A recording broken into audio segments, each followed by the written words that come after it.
All right, welcome everybody to Enhancing the Accountant Bookkeeper Connection series featuring CATA Accountant or CATA Accounting. Uh, I am Tanya Hilt, CPB, FCPB, AIA, and L5CA, lots of letters. And basically, I am here because I am passionate about collaboration. You can find me at Tanya's Bootcamp on all of those below. If those of you who maybe have X, I did go off X.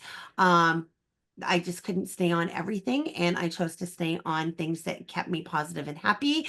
And if there are any of these that do change, I will be slowly taking down from them as, again, we need to stay positive and happy. And so there's that. I am not going to take the time to go through these because we do have a jam-packed schedule today. But essentially what this means is I've got lots of industry designations. I believe in continuing education, constant learning. There's some industry accolades, which can be a little exhausting, to be honest. But if I am going to stay in with, such as with boot camp, I need to keep myself out there and keep striving for the top. And then we've got some local business accolades and the biggest things that I am still constantly involved with is CPB Canada. I'm a past director, past treasurer, and a current committee member, which is the Ethics and Discipline Committee, something that I'm extremely passionate about for our industry to increase our presence about what bookkeeping does. And that is why we do this with Jonathan to try to bring everything together. So I did not update my quote for this. I updated the full but on my quote, but it's still a very good quote. If you believe you can change, if you make it a habit, the change becomes real. So that is a quote that I really love and is important. So this webinar does qualify for CPD credits through CPB Canada automatically. Any of the others does meet all qualifications, but it is just not a pre-approved one. So you can put it through as an unverified credit and shouldn't be a problem. Just simply let us know if they need anything else because I do keep all the poll answers and whatnot. So there are 2 polls that must both be answered in order to qualify for those credits. And a recording of the webinar and your CPD credits will be emailed within 7 days. If you do not receive that within 7 days, check your spam first, and then go to our website, bookkeepersbootcamp.ca, and click to resubscribe because you may have unsubscribed and taken yourself off the mailing list. When you resubscribe, it goes through a 2 factor resubscription. So check to verify and then email me so that I can go back and send the missing ones. And do not unsubscribe again unless you don't want to hear from us again, which includes your CPD. Otherwise, you have to go through this all over again. So this is featured Jonathan Carter, who is founder and principal accountant of CATA Accounting Solutions. We've been collaborating with Jonathan and his team for a number of years, have multiple mutual clients. Jonathan is my accountant as well and my friend. What I love about him is he works in QBO, pays attention to detail, understands those things that other accountants that don't work in QBO may not understand, such as why it's so important if we, to put a journal entry, year-end journal entry, not just to AP and AR, that we need the client, how to get things running through the sales tax center. It just makes things so much easier. Their attention to detail is amazing. And they have outstanding customer service. So I do not hesitate at any time to recommend. So I'm going to stop sharing. Jonathan, you can take it away. Excellent. I'm going to skip a bunch of stuff as well because we're a little bit tight on time. Can everybody see my screen? Not yet. All right. There we go. I just All want right. to also preface, sorry, that when we send this out, this does go out on our YouTube channel. So although we are mostly Canadians on the call, Americans do see it because this does go out, and I do have a large following in the US as well. So Americans, I'm sorry, most of this information might be Canadian based, but I think it's, again, general enough to help prepare for economic uncertainty. And then let's please just keep this general conversation Yeah. as well. Let's a couple things. So a lot of this presentation is generic, so it will apply to people on both sides of the border. And then let's try and keep things positive and no bashing on either side. We're all in the same boat. We're trying to help ourselves. We're trying to help our clients. and we're dealing with the literally the crap that's coming down the pipe right now. Okay, maybe figuratively, but you know what I mean. So we're going to talk about preparing for economic uncertainty and helping yourself and your clients. I'm not going to say a lot about this, but I do have one funny little thing. Just got Longford Mills Business Person of the Year. And for context, Longford Mills has a population of 900 and there were 3 people nominated. So it's like, ooh, exciting. But okay, so let's hop into it. We're going to talk about what are the risks.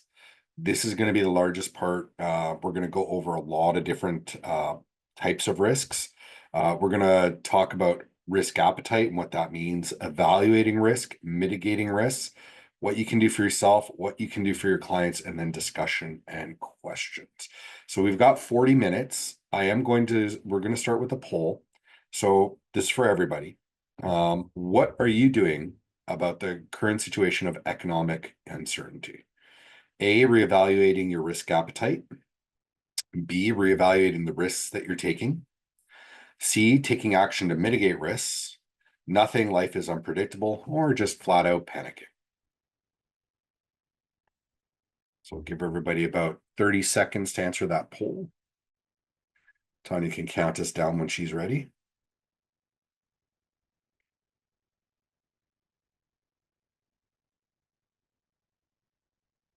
You're on mute if you're talking to us. Thank you. We'll do a quick countdown now. Make sure everybody's voted. So 5, 4, 3, 2, 1. End the poll and share the results. I think COVID really helped us with this. Nobody's panicking because hey, we were just through it. We still have fresh scars, right? That's excellent. That's excellent. I really like that the highest returns are in these categories. Um, your risk appetite tends not to change. We'll talk about that a bit more.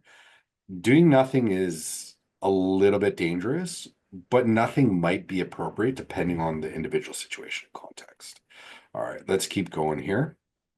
All right, so these are some of the typical business risks. We're going to go, there's literally a slide on each one. A lot of these are interrelated, and we're going to talk about it. We might have time to get stuff like a bit more conversation going, but I want to get through these and get to the part where like what can we do? How can we help our clients before we get derailed? So inflationary risk is the likelihood and degree to which your purchasing power can be reduced. This happens when the US dollar increases, as it has over the last 6 months significantly. This can have positive effects and it can have negative effects. If you are sitting in cryptocurrency, obviously you've made money just on the US side of the exchange rate. Never mind, the appreciation in your various crypto. It could result in rising labor costs be, because wait, I'm on the wrong thing. I'm thinking exchange rate risk. Inflationary risk, that happens when our purchasing power is reduced. There's upward pressure. There's another minimum wage increase in the federal sector coming. Since I started in this business, minimum wage has gone up something like 70% or something like that. It's a lot. It's nearly doubled. And not that we pay minimum wage, but this is something to keep an eye on. That increased labor cost to us, well, our suppliers are paying those increased labor costs as well. That means our pricing from our suppliers is going to go up. This means that we need to raise prices. And this is a really, really good time to reevaluate your target market. If you are acquiring customers based on price, it is time to make a change. You're going to have to raise prices or you're going to lose money as inflation continues. One of the number one side effects of tariffs is inflation. So that's something to keep in mind. Not to mention our dollar slide against the US dollar. So this can result in reduced income. It can result in labor market risk, not being able to compete to get the skilled labor that you need. And most importantly, it can impact liquidity risk, your ability to pay your bills. Now, from our perspective, since we tend to be mostly B2B businesses, that liquidity risk will come through from our clients as well.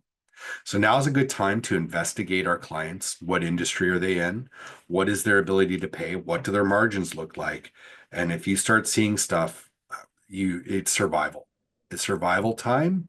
You can't afford to work for free. You might have to drop some customers.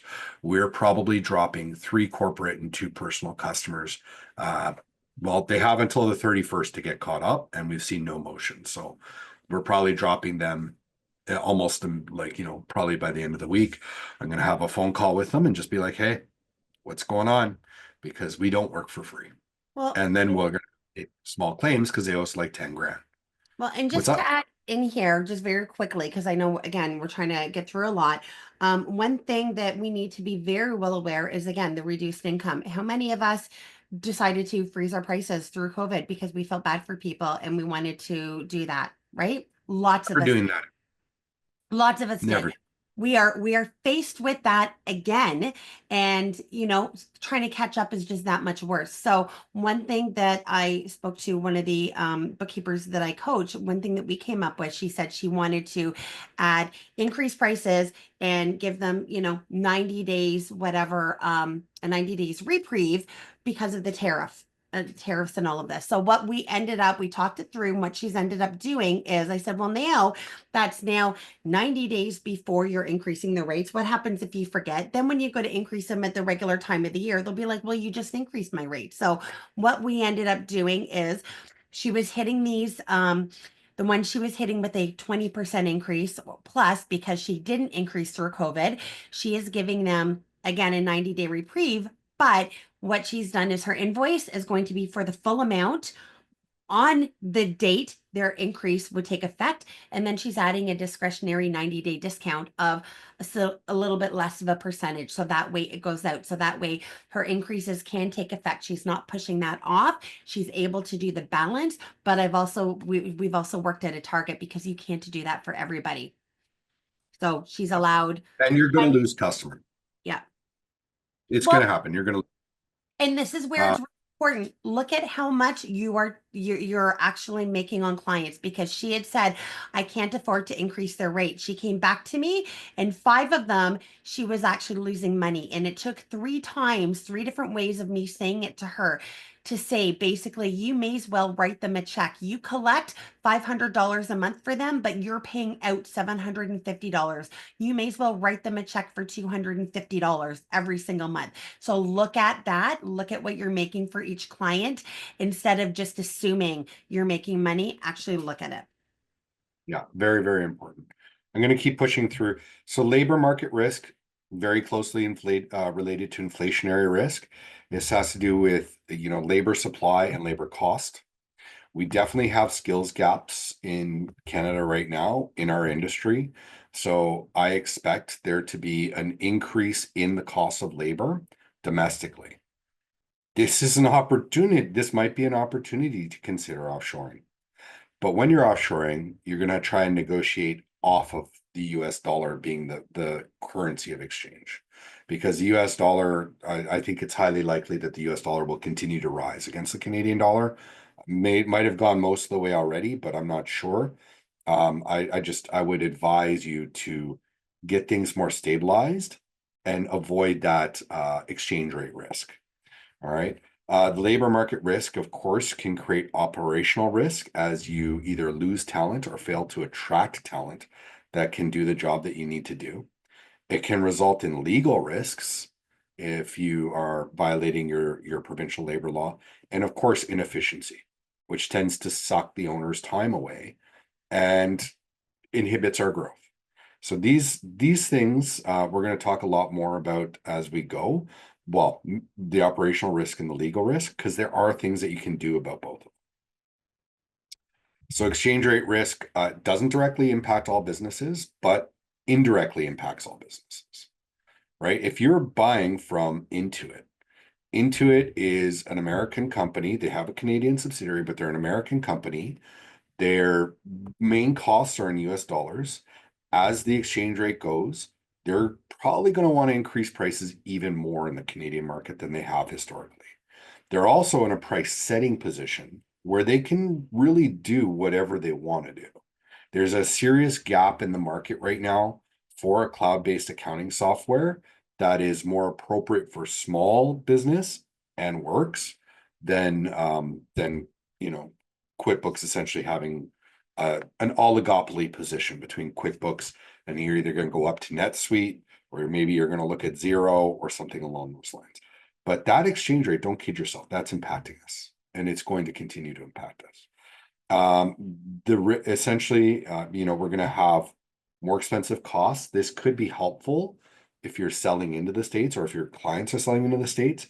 If their cost structure isn't going up and they're making more money, well, that's great for their margins. But I mean, that's not probably going to be the case. Won't get into it right now, but attended a very interesting webinar about international trade and tariffs last night. And there's some really good resources out there. But the person presenting was really about big business and didn't have a lot to say about the smaller ones, in particular e-commerce, which I think is where most of our business is with service. Now, if you're working for larger clients who are exporting to foreign markets, there might be another opportunity for diversification of their customer portfolio to make sure that they can have less exposure to the exchange rate risk. So just to reiterate, more currencies equals more exposure.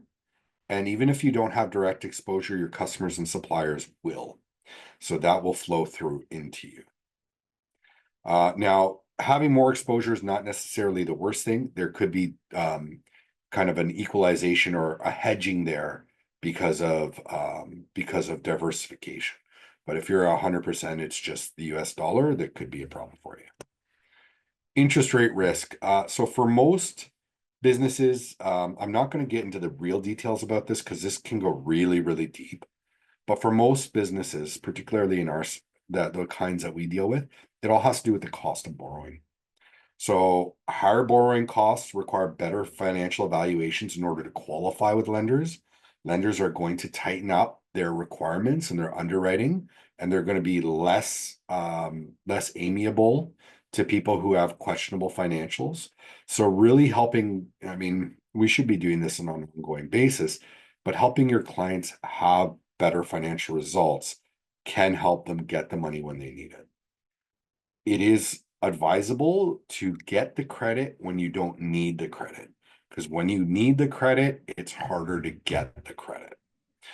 This could result in all kinds of things from like surety bonds, letters of credit, things like that. But the key takeaway here is make sure, try and help your clients keep their costs in order, their income statement and their balance sheet in order and showing better results, and then encourage them to start applying for credit now, even if they don't need it.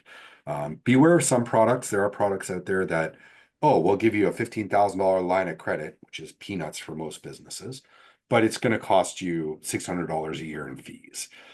There are alternative products, but those are generally the ones that are sold at the retail level. Tanya, you looked like you wanted to jump in. I do very quickly on this. It's very important with your clients to let them know now more than ever is their books need to be up to date, because if we look at um, the past predicts the future. Look at what happened through COVID. Grants came out.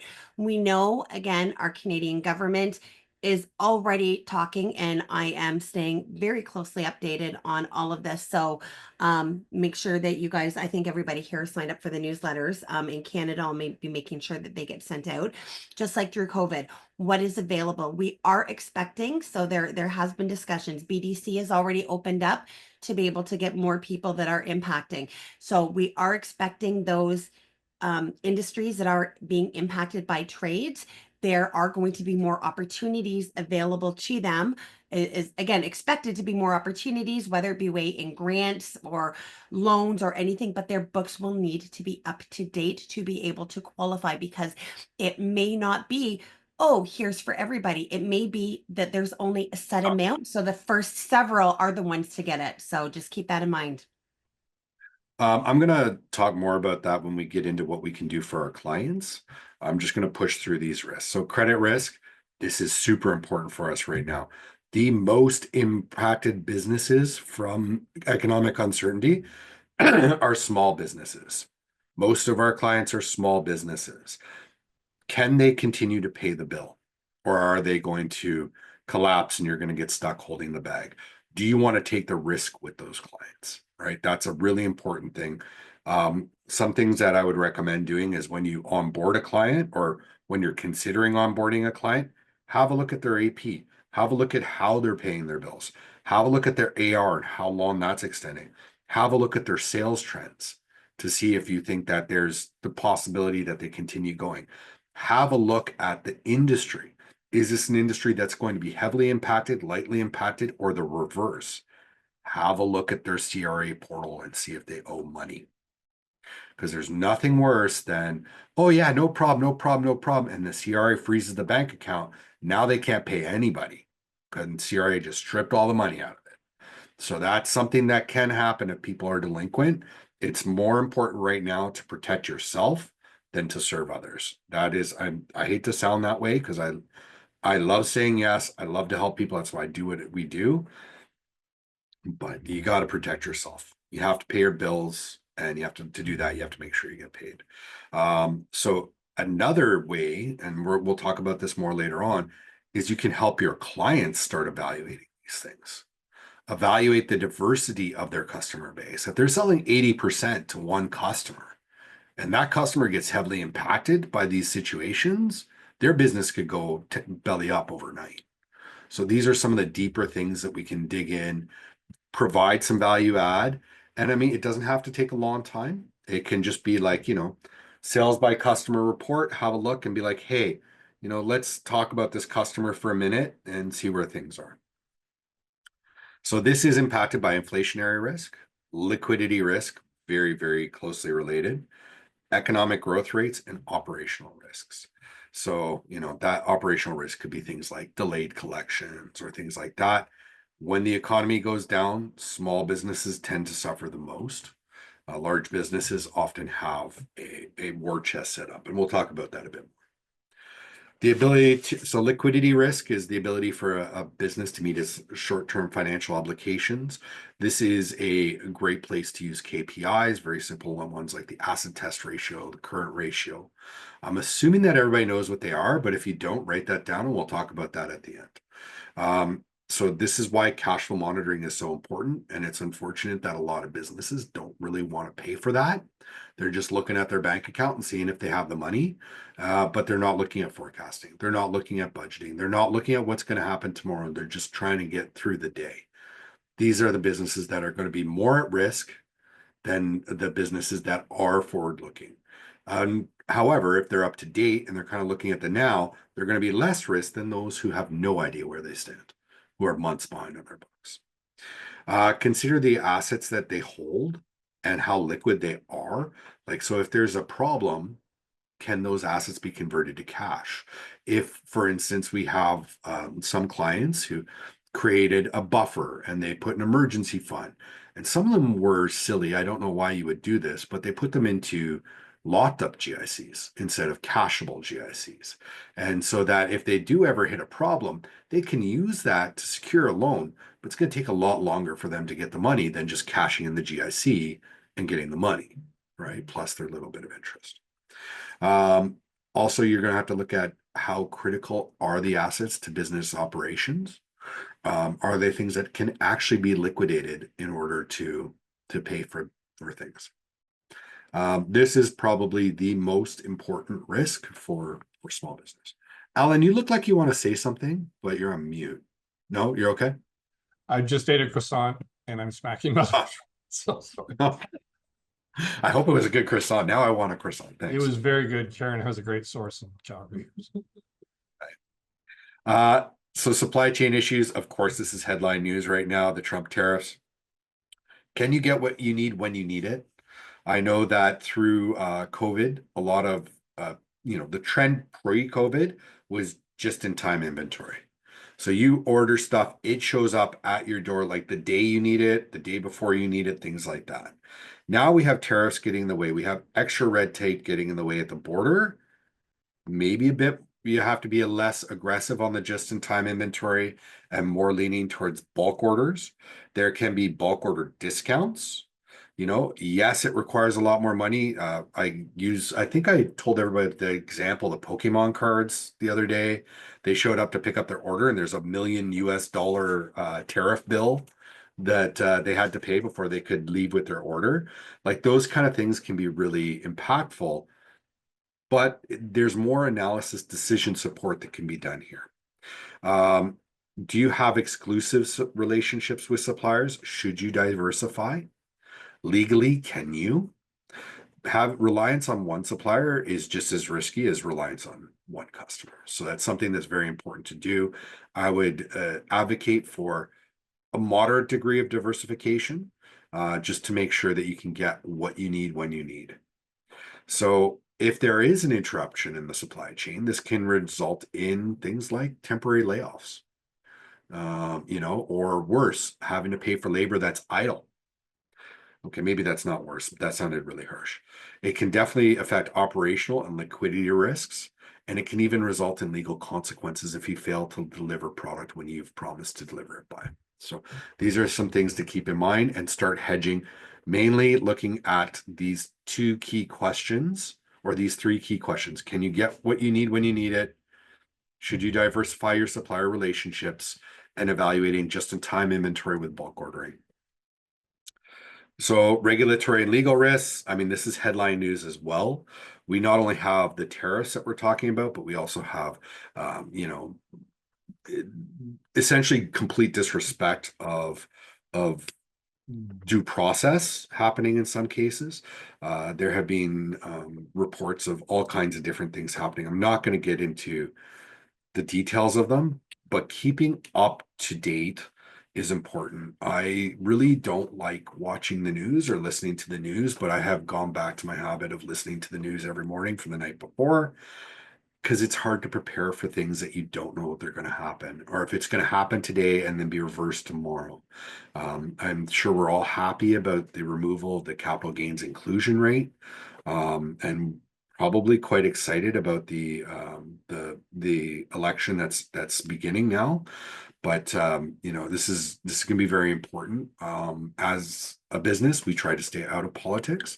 We are going to be putting out a little bit of political posts in the near term, all about how political donations work. Anyway, keep an eye on the current events. It's hard to adjust and adapt, but literally this can shut down a business overnight. It can literally be like, okay, your product is now illegal. That can happen. And it has happened historically. Hasn't happened in over 100 years, but it has happened historically. All right, geopolitical events. Yeah, nobody knows what's coming next or from where. Keep up with current events, but keep yourself sane. Don't try to filter out the information that isn't relevant. If you find yourself going down a rabbit hole, I found myself doing that. Talking heads, they want the views, and it's not good for your sanity. It's not good for you mentally. It is difficult to plan in times of economic uncertainty, especially when it's like one day is this way, one day is that way, and so on. So really, what it comes down to is core strengthening of your business first, your business first, then your clients' businesses, for those who are willing to work with you for it. Do not give it away for free. Remember, your business first. It is a business, it is not a charity. All right, market risk for economic growth. General economic uncertainty tends to cause businesses, particularly small businesses, to be more conservative. When there is risk, there is also opportunity. So it's important to keep an eye out on those things.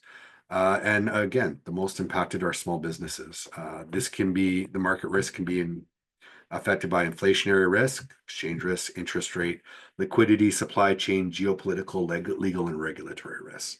Right now, we are going in the direction of a recession. I would venture to say, and I really hope I'm wrong, we are going in the direction of a depression in North America. And that is just a technical term for how many quarters of negative growth there is in GDP. But trade wars aren't good for anybody. And that's the way things are going. So strengthening the core businesses is really the most important thing. Operational risk, this is something I want to talk about. So the risk of smooth versus disruptive operations in a business, it's highly impactful for small businesses. If a customer wants you to make an exception, you need to figure out how much you should charge for it and quote them extra, because it's going to take you more time than you think. It's going to be disruptive to your operations. I would, if you, this is something that's going to happen more and more, create a process. Review your existing processes. Are they adequate? Review your principles. Does your team have guiding lights to look at to understand what they should do in situations, or are they coming to you with questions all the time? Look at your systems. Luckily, most things are stable. I always have some nervous. I'm not gonna lie. I have some nervousness that's irrational about, just the internet in general, and the fact that we lean so heavily on U.S. businesses for our systems, be them Microsoft, be them Google, whatever. And of course, people. People is the most important thing. Who are your key people? What, how do you keep them happy? What are some different things that you can do in that realm? And then what is your contingency plan? What happens if they don't show up?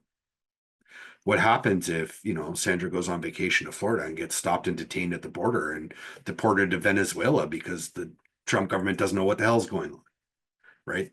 These things, like contingency planning, again, going back to the core business, your business first, your customers second, but going back to strengthening the core business. And then there's always going to be the things we don't know that we don't know.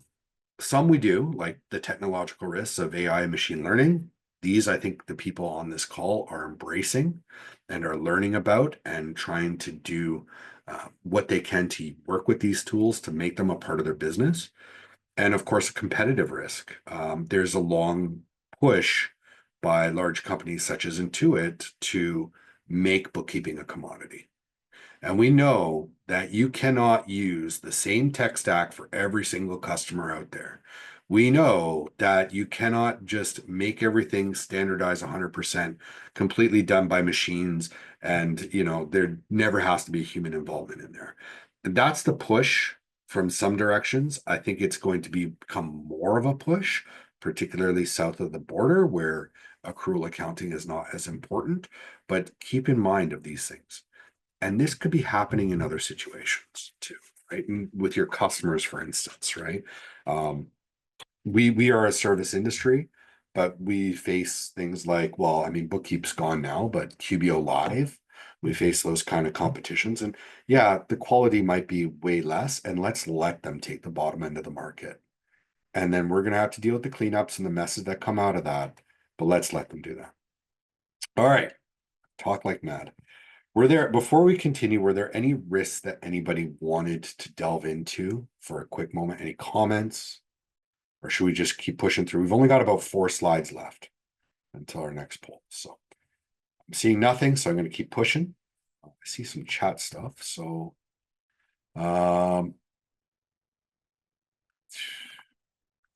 okay. Tanya's comments about apps, we actually did that. We have moved away from all of our US payment platforms, and we've moved to Pluto, and we're investigating TelPay for customers as well. But we're not going to be dealing with US payment platforms anymore, and we're discouraging our customers from doing it. Always travel with my laptop so I can work. Yeah, but if they take it, okay. Tanya beat me to that comment. All right. Okay, risk appetite. So there's essentially there's a scale. The risk averse, conservative, low risk tolerance. These are the people who, when they're saving money, they're putting in a savings account that's earning 1%, 0.5% interest rate. They're actually losing money by doing that, but they feel more comfortable in that role. The risk tolerant are the people who are more likely to accept risks. On the far end of that, those are the people who save money in like Bitcoin and things like that. It's all about a scale. You have to determine for each risk where you lie on that scale. Sometimes we don't have a lot of choice, like for instance, when it comes to exchange rate risk or inflationary risk. Those are risks we're exposed to just by existing as a business. So like we're all a little bit more risk tolerant, the general public, because we started our own businesses. Right off the bat, there is more risk to that traditionally. I think that is not necessarily true, but I'm not going to get into it. So when you're looking at these risks and evaluating them, the first question is, do we have this risk? Do we, you know, you might ask, is it a direct risk or is it an indirect risk? Where is this indirect risk coming from? Is it compounding? Things like that. Do we need to have this risk or can it be eliminated? Does this risk apply to us directly or indirectly? Sorry, I got a little off track earlier. What is the likelihood of this risk impacting our business? What will happen if it does? And then these questions should all be asked for your customers as well. This is why business intelligence and updating your SWOT analysis are so very important, right? If your SWOT analysis is more than, if you haven't done it since before the pandemic, you need to redo it. If you haven't done it since last year, you need to redo it because the landscape has changed. Business intelligence is understanding your business and all the various things that impact you. I would start by getting more business intelligence on your customers. Then I would transition to your suppliers. Then I would look at diversification of key supply, and I would look at diversification of customer base if it's required. I am going to be looking at our customers based upon the industries that they're in, as well as their own individual financials. So one thing that we're going to start doing is we're going to start more aggressively going after childcare services, because childcare services are going to be there no matter what. They're not going to be able to afford to pay the high end fees, but if we can get a really good speciality going on that, then we can still make money from it. We can build good relationships, and hopefully we can diversify our customer base even further from that.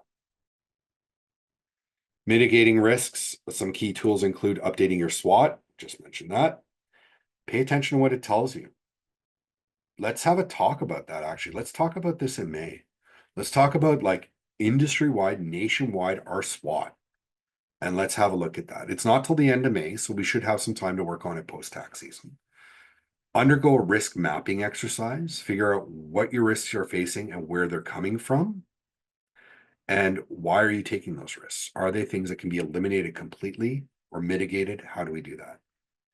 Scenario planning. This is forward-looking activity. This is definitely more time consuming, but this can be extremely important. And I'm going to go with number 4 as being the top, but really should be number 1 is a war chest. You are going to have customers that are not going to be able to afford you anymore. You're going to have customers that are paying you late. Things are going to happen. You need to have a war chest to weather the storm.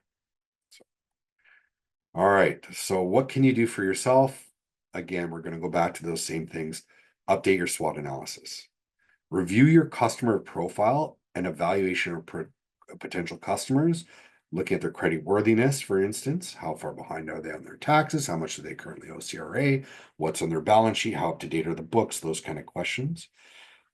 They are going to expose your business to risk, whether you like it or not. Is it a risk you want to take? Another thing that we kind of take a Kaizen approach to is updating systems, policies, and procedures to help ensure that we are inadvertently accepting risks. And of course, build your war chest. Might be a recurring theme in building the war chest, because this is a trade war and a war is a war. So we need to protect ourselves and we need to help people. We can't do that if we can't be in business. So what you can do for your clients, and I want to emphasize, none of this should be free. If you do not have this included in your engagement letters, you want to figure out how to price these things. Guided SWOT analysis, additional research and analysis. There's a cool tool. If we have time, I'll probably be well after 1 by the time we get the chance to look at it. But there's a cool tool I learned about last night that could be very interesting. Cash flow analysis and services. That's very, very important. Budgeting and forecasting and scenario planning. Now, your small micro businesses are not going to want any of these things. So it's going to be interesting. And I'd be interested to hear what people have to say about framing the value for them. And then providing key analysis based on your level of knowledge of the business. And these you could do very, very quickly with little thing. And you could do this pro bono and just be like, hey, I just wanted to let you know that this is what we see when we're looking at your suppliers. This is what we see when we're looking at your customers. This is what we see when we're looking at your liquidity risk. And I wouldn't go and evaluate every customer of theirs, but look at their thing and just have that be your foot in the door for the items in number one. And listen, learn from them. There could be more. Listen to the news. Keep an eye. There could be more opportunities for us to help. And, like Tanya said, now is even more important to have those books up to date. All right, let's do our last poll question. We can get into some discussion. So, what are the biggest risks your business faces? A, liquidity risk, concerns about cash flow. B, operational risk, the need to revamp processes. Policies and systems would be part of that. C, credit risk, customers slow to pay or not paying. D, geopolitical events, or E, other or unknown. Sorry, I had to make the poll. Polls are going to be there and go away and then come back. That's the only way I can make panel as a vote. So while we're doing this, I just wanted to kind of jump back to that last slide. One thing that I'm doing, I just yesterday received a new certification. It's the cash flow canvas, which is Jonathan, that's by Tanya Woods Richardson.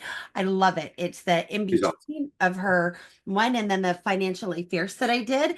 And I love the way she reverse engineers things. But what I plan on doing, and you could do with a SWOT analysis, you could do with these to those small businesses, is do a quick boot camp type of thing, like a quick 1 hour, whatever. And so I plan on doing these 3 hour ones with some clients, getting them in, giving them the tools and walking through and using that as a lead in. So it's not going through everything. So maybe a SWOT analysis, you could get, just again, hit little bits on it, which will then help with the giving back to the community and be like, okay, we can dig deeper for your individual business if you need this. So for example, the cash flow canvas, we're going to be taking one revenue stream from people and digging into that. If they want more, that's where the lead in is going to be to, great, let's book in this and do that. Or they can go away and try and do a DIY.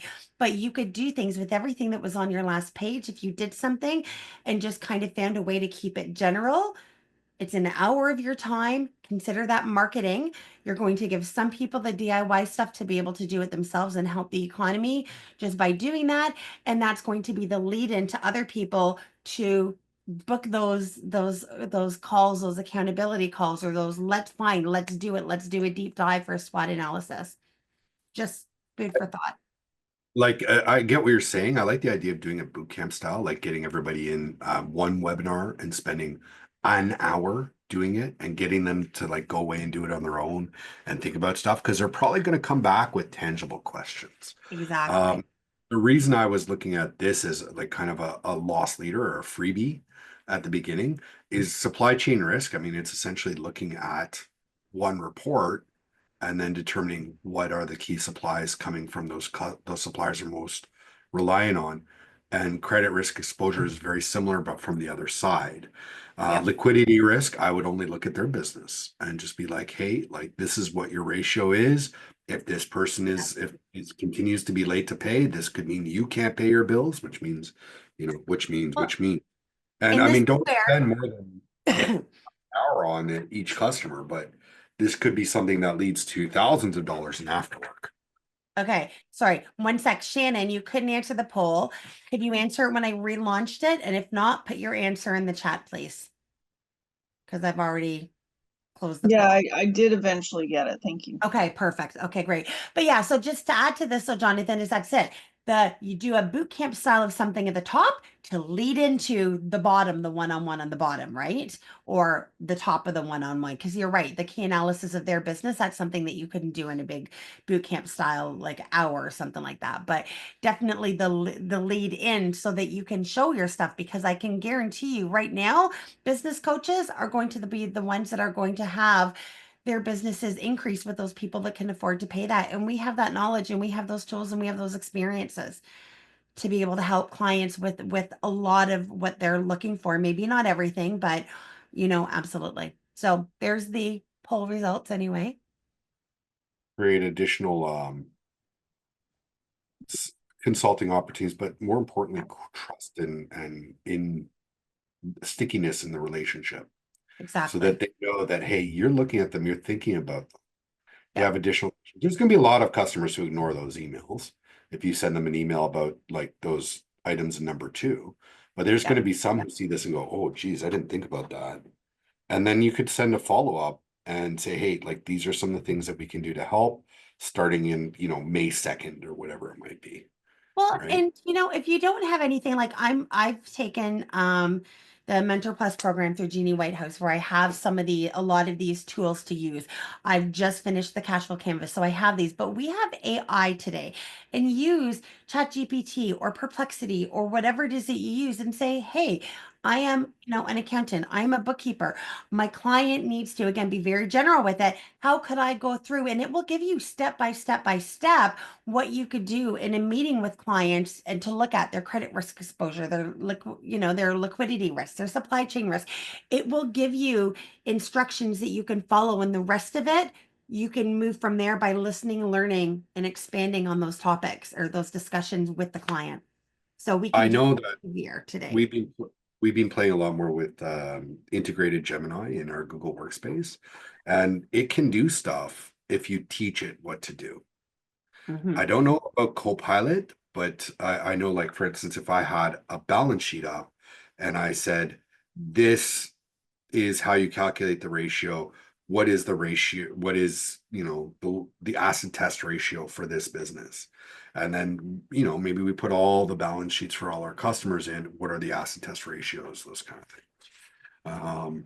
And yeah, like, I mean, I think I'm gonna, reinforce that the importance of having books up to date will allow businesses to adapt and so on. So we have done the polls. It is past 1 o'clock. I'm not going to go over this. Everybody knows what we talked about. I would love to get a bit of a discussion going after. I actually added a second quote, but this is always one of my favorites. It's the ones that is most adaptable to change that survive. Charles Darwin. And then I heard this quote and I couldn't resist putting it up. What separates the winners from the losers is how a person reacts to each new twist of fate. Donald Trump.